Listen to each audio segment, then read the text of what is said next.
오늘 본문 말씀 보니까 베레스와 세라가 등장합니다.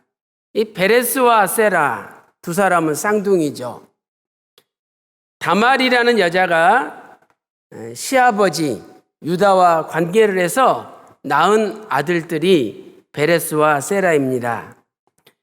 역대상 2장 4절 오늘 본문 말씀에 정확하게 나와 있죠. 유다의 며느리 다말이 유다로 말미암아 베레스와 세라를 낳았으니, 며느리와 시아버지가 관계해서 자식을 낳았다는 거, 이 인간적으로 볼 때는 불경스러운 일이죠. 그러나 성경은 역대상 족보를 기록하면서 이 사실을 명확하게 밝히고 있습니다. 여기에 하나님의 놀라운 구속사적인 경륜이 담겨 있는 거죠. 어떻게 해서 이런 일이 일어날 수 있었습니까? 그 배경을 잠깐 살펴보도록 하겠습니다. 원래 다말은 유다의 며느리죠. 그리고 유다의 큰아들 이름이 엘인데 엘과 결혼했습니다. 그런데 이 큰아들 엘이 아들도 없이 얼마 있다가 갑자기 죽었습니다. 왜 장자 엘이 갑자기 죽었습니까? 하나님 목전에, 하나님 눈앞에 범죄하였기 때문이죠. 창세기 38장 7절 말씀 보세요. 창세기 38장 7절 말씀 보니까 유다의 장자 엘이 여호와 목전에 악함으로 여호와께서 그를 죽이신지라, 이렇게 말씀하고 있습니다. 큰아들 엘이 죽자 그 다음에 유다는 자기 며느리를 자기 둘째 아들과 다시 결혼을 시켰습니다. 그것은 집안의 대를 잇기 위한 그 당시의 관습이었죠. 둘째 아들의 이름은 오난이죠. 그런데 결혼하자 얼마 있다가 이 오난도 하나님 목전에 악을 행함으로 또 하나님이 죽이셨습니다. 그 내용이 창세기 38장 8절 9절 보면 자세하게 나와 있습니다. 창세기 38장 10절 말씀 보세요. 10절 말씀 보니까 그 일이 여호와 목전에 악함으로 여호와께서 그도 죽이신지라. 그는 바로 둘째 아들인 오난도 하나님이 죽이셨다는 뜻입니다. 이제 집안의 대를 잇기 위해서는 막내 아들인 셀라가 있는데 며느리 다말을 셀라에게 다시 결혼시켜야 됩니다. 이것이 그 당시의 관습이었습니다. 그러나 유다는 막내 아들 셀라는 며느리에게 주지 않았습니다. 왜 그랬을까요? 우리가 인간적으로 생각해 볼 때, 야, 저거 우리 아들들 잡아먹는 며느리 아니야? 하여튼 큰 아들도 죽고 둘째 아들도 죽었는데 또 막내랑 결혼시켰다가는 막내 셀라도 죽겠구나. 그래가지고 염려가 돼서, 야, 셀라는 아직 크지 않았으니까 큰 다음에 너한테 장가 보내게 해주겠다, 이렇게 핑계를 대고 셀라를 주지 않은 거예요. 이때 다말이 어떻게 행동했습니까? 분명히 셀라가 장성해서 셀라를 자기한테 줘가지고 집안의 대를 이어야 되는 거예요. 이 집안은 아브라함과 이삭과 야곱, 유다로 연결되는 하나님의 언약의 집안입니다. 앞으로 하나님께서는 이 집안을 통해서 메시아 되시는 예수님이 오도록 이미 계획해 놓고 계신 거죠. 그런데 유다가 인간적인 생각으로 막내 아들 셀라를 주지 않으므로 집안의 대가 끊길 위기 가운데 놓였습니다. 그래서 다말은 내가 세상 사람들한테 손가락질 받는 한이 있다 할지라도 이 집안의 대는 이어야 되겠다. 막내 아들 주지 않으면 내가 시아버지랑 직접 관계해서 이 집안의 대를 이어야 되겠다. 이렇게 마음 먹고 시아버지 오는 길에 몰래 창녀로 변장을 해가지고 시아버지를 유혹해서 잠을 잤는데 쌍둥이가 생긴 거예요. 바로 그 쌍둥이가 베레스와 세라인 것입니다. 사랑하는 성도 여러분, 오늘 베레스와 세라의 입장에서 한번 생각해 보세요. 사람들이 야, 저것들은 시아버지하고 며느리가 관계해서 낳은 자식들이야, 불륜의 자식들이야, 이러면서 많은 사람들에게 손가락질을 받고 멸시천대를 받으며 자랄 수밖에 없는 자식들이었습니다. 그런데 이 베레스와 세라는 그러한 불우한 환경 속에서 태어났지만 그들의 앞길이 완전히 달랐습니다. 훗날 베레스 가문이 걸어간 길과 세라의 가문이 걸어간 길은 완전히 달랐습니다. 오늘 저는 하나님의 말씀을 통해서 베레스 가문과 세라 가문의 차이가 무엇인지를 구속사적으로 살펴보도록 하겠습니다. 첫 번째로 베레스 가문은 훗날 가장 번창한 가문이 되었습니다. 베레스 가문은 훗날에 가장 번창한 가문이 되었죠. 비록 불륜의 자식들로서 손가락질 받는 불우한 환경 속에 자랐지만 하나님 잘 믿고 하나님 믿는 믿음을 붙듦으로 베레스의 가문은 이스라엘 역사상 가장 번창한 가문이 되었습니다. 오늘 우리가 아무리 불우한 환경 속에 태어나고 살아간다 할지라도 하나님 믿고 하나님 의지한다면 우리 가문도 가장 번창한 가문으로 바뀌어질 줄로 믿습니다. 첫 번째로 베레스 가문은 메시아와 연결되는 가문이 되었습니다. 메시아와 연결되는 가문이 되었죠. 아브라함 믿음의 조상인데 이삭을 낳았죠. 또 이삭은 야곱을 낳았습니다. 야곱이 12아들을 낳았는데 그 중에 4번째 아들이 유다인 거죠.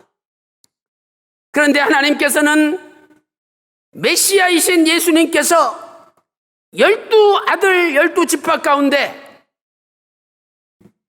놀랍게도 4번째 아들인 유다 지파의 자손으로 예수님이 오게 하셨습니다.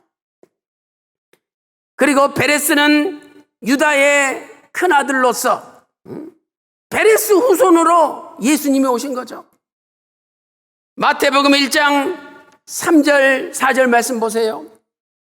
유다는 다말에게서 베레스와 세라를 낳고 베레스는 헤손을 낳고, 마태복음 1장 16절까지 쭉 읽어보면 이 베레스 집안은 예수님이 오신 집안이 된 것입니다.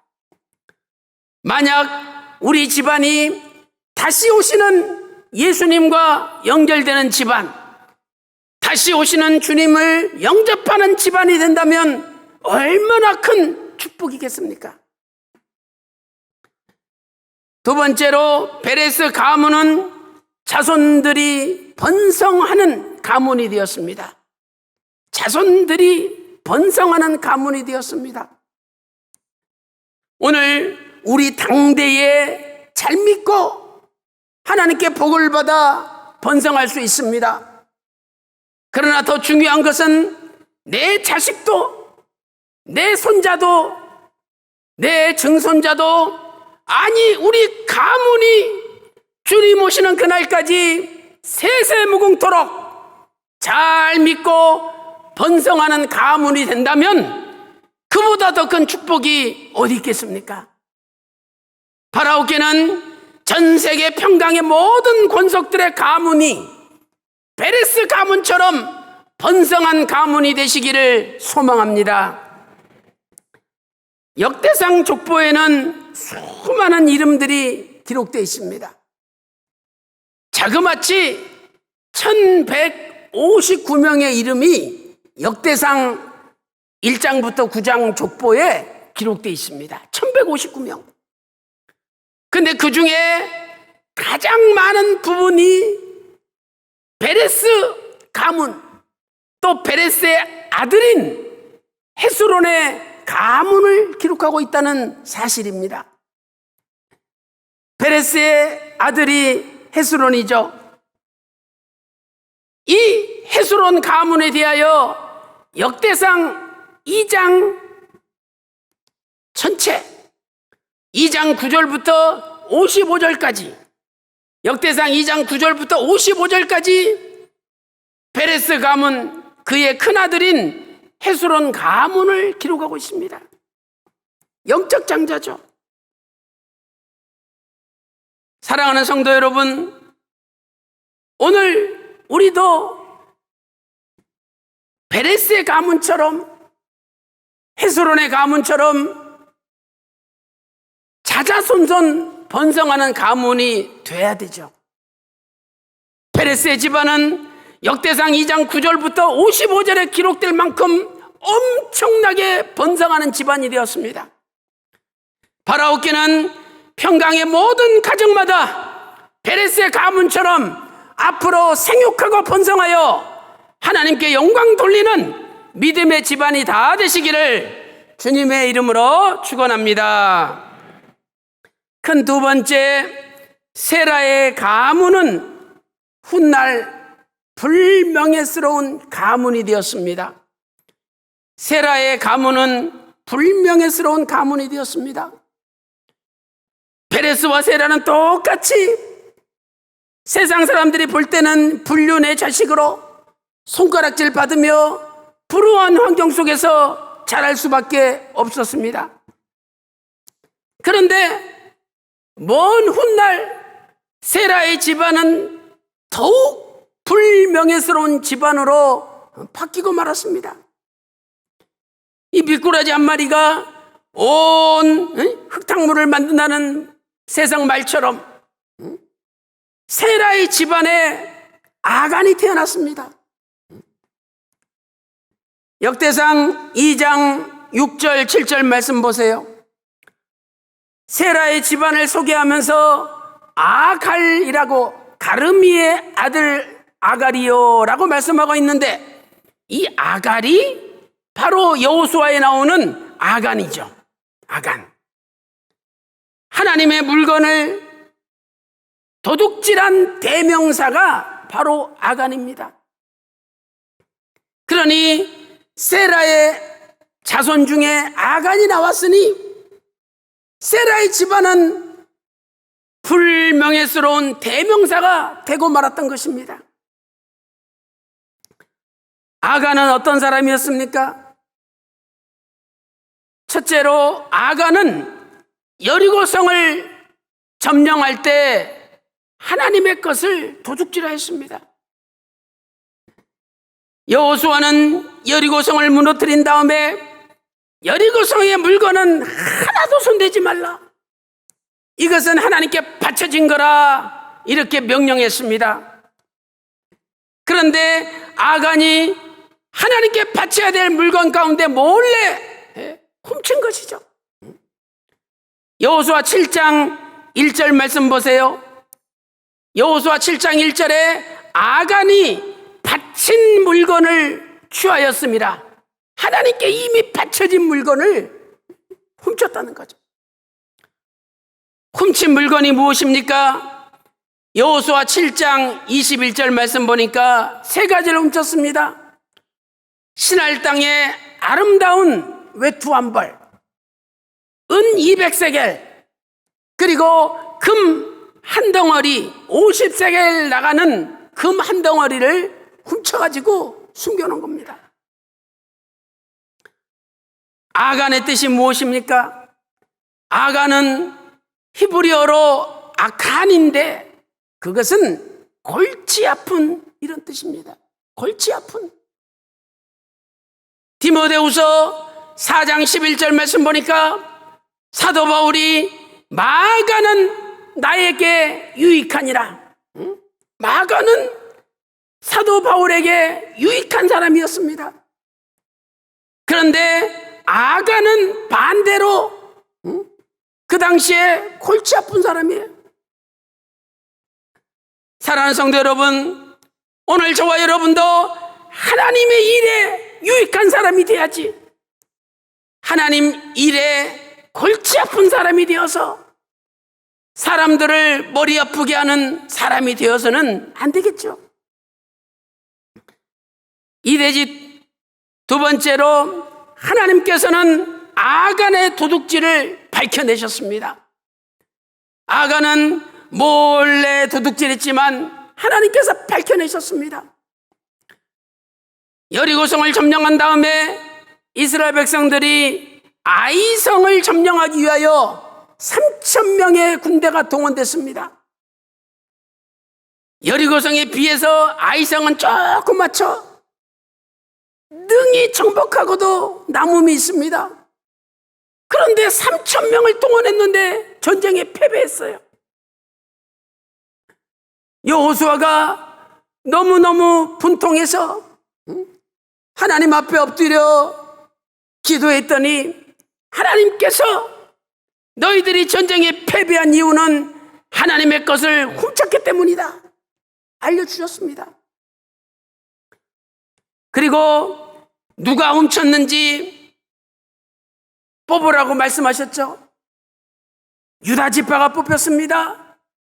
세라 자손이 뽑혔습니다.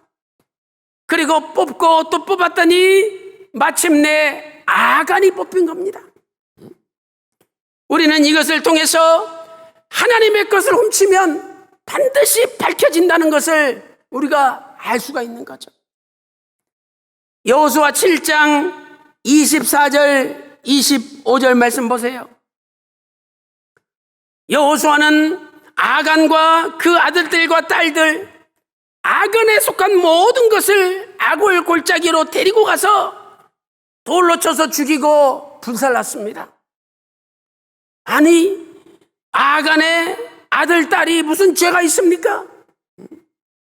아버지가 하나님 말씀에 불순종하고 하나님의 것을 훔친 것 때문에 온 집안이 몰살을 당했던 것입니다. 그런데 성경은 이 아간을 가리켜 세라의 아들 아간이다. 세라와 이 아간은요 거의 500년 가까이 시간 차이가 있습니다. 이스라엘 백성들이 주전 1876년 애굽으로 들어갔습니다. 그리고 주전 1446년 430년 만에 출애굽하고 광야에서 40년 훈련받았지 않습니까? 그럼 벌써 470년이에요. 그리고 가나안 땅 들어갈 때 이 아간이 나오잖아요. 그러니까 470년 이상 차이가 나는 거예요. 그런데 세라의 아들 아간이다. 세라 집안에 바로 무서운 악의 후손이 아간이라고 성경은 말씀하고 있습니다. 여호수아 7장 24절 말씀 보니까 세라의 아들 아간이다 이렇게 말씀하고 있습니다. 이것은 아간이 세라 가문의 가장 수치스러운 인물이요 가장 비극적인 인물이라는 것을 알려주는 거죠. 오늘 본문 역대상 2장 7절 말씀 보니까 가르미의 아들은 아갈이니 이는 마땅히 멸할 물건으로 인하여 이스라엘을 괴롭게 한 자며 이렇게 말씀하고 있습니다. 역대상 2장에서는 아간을 아갈 이렇게 이름을 바꿔서 기록을 하고 있습니다. 여러분, 아갈 뜻이 무엇입니까? 아까 아간은 골치 아픈 이런 뜻이죠. 아갈, 히브리어로 아가르입니다. 뜻은 괴롭히다 이런 뜻이죠. 이스라엘 나라 전체를 괴롭게 한 사람이 아간이라는 겁니다. 이것은 아간의 행동이 이스라엘 백성들을 골치 아프게 할 뿐만 아니라 더 나아가 나라 전체를 괴롭게 한 사람이라는 것을 알려주는 겁니다. 사랑하는 성도 여러분, 오늘 내 자신도 내가 다른 사람에게 골치 아픈 존재가 아니냐? 내가 다른 사람에게 유익해야 되는데 골치 아픈 존재가 아니냐? 또 내가 다른 사람을 기쁘게 즐겁게 해야 되는데 나라 전체를 괴롭게 만드는 존재는 아닌지 돌아봐야 되겠죠. 아간의 출생은, 아간의 범죄는 세라 집안의 큰 비극이 되었던 것입니다. 사랑하는 성도 여러분, 오늘 우리 집안에 아간과 같은 자식이 태어난다면 얼마나 불행입니까? 그래서 우리는 아간과 같은 자식이 태어나지 않게 해달라고 하나님 앞에 기도해야 되겠죠.